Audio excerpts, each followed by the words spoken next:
There was once a wise teacher who stood before his class, holding a large, empty glass jar. Without saying a word, he began placing big rocks into it, one by one, until they reached the top. Then he looked up and asked, "Is the jar full?" The students nodded. "Yes, it's full." The teacher smiled.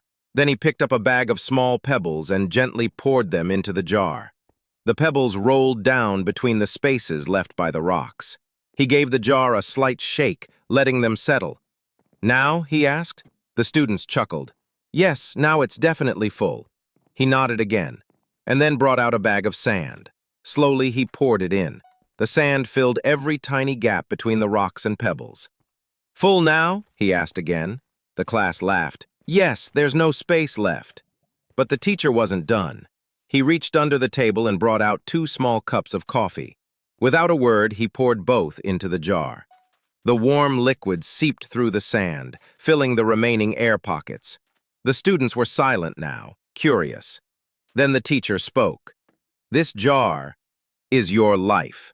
The big rocks are the most important things. Your family, your health, your passion. If everything else was gone and only they remained, your life would still be full.